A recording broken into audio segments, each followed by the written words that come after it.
2 दिवस 2 पत्रकार परिषदा आणि दोघांची माघार। छगन भुजबळांनी आज नाशिक लोकसभेतून माघार घेतली।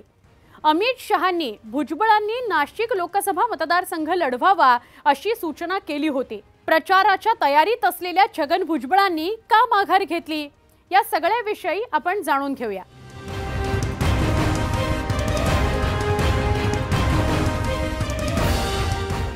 नाशिक लोकसभा कोण लढवणार?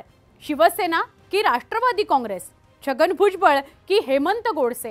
हे प्रश्न अगदी ऐरणीचेच झाले होते। हेमंत गोडसे सतत मुंबईत येत होते, नाशिकसाठी आग्रह धरत होते, तर भुजबळही तयारीला लागले होते। पण अखेर भुजबळांनी आज माघार घेतली। पत्रकार परिषद घेऊन माघारीची घोषणाच करून टाकली। यावेळी अनेक गोष्टींचा खुलासाही त्यांनी केला। आपल्याला लढवण्याचा निर्णय दिल्लीत झाल्याचा दावा त्यांनी केला। भुजबळ म्हणाले, होळीच्या दिवशी आम्हाला अजितदादांचा निरोप आला म्हणून देवगिरीवर गेलो। तिथे अजित पवार, प्रफुल्ल पटेल आणि तटकरे बसले होते। आम्हाला कशाला बोलवलं असं आम्ही विचारलं। त्यांनी सांगितलं, दिल्लीवरून आलो। दिल्लीत अमित शहा यांच्याशी बैठक झाली। मुख्यमंत्री एकनाथ शिंदे, उपमुख्यमंत्री देवेंद्र फडणवीस यांच्यासोबत चर्चा झाली। जागा वाटपावर चर्चा झाली। नाशिकच्या जागेची चर्चा सुरू झाली। अजित पवार म्हणाले की आमचे आमदार आहेत आणि आम्हाला जागा द्यावी।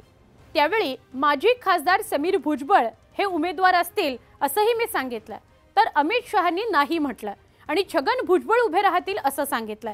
शिंदेंनी आमची जागा असल्याचं सांगितलं, पण भुजबळ तिथे लढतील असं दिल्लीतून सांगण्यात आलं।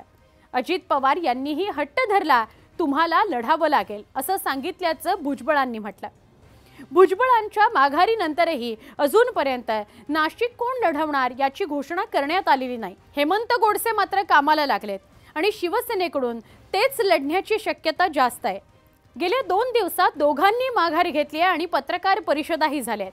पहिली पत्रकार परिषद किरण सामंत यांची, ज्यांनी रत्नागिरी सिंधुदुर्गमधून माघार घेतली आणि भाजपच्या नारायण राणेंना समर्थन जाहीर केलं, तर आज छगन भुजबळांनी माघार घेतली।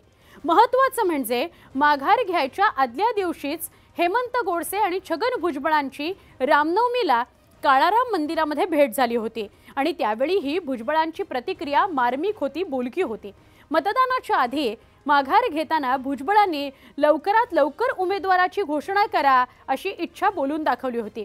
आता प्रतीक्षा आहे ती नाशिकमधून उमेदवाराच्या घोषणेची। भुजबळांचा माघारीचा निर्णय योग्य वाटतो का? आम्हाला कमेंटमध्ये नक्की सांगा।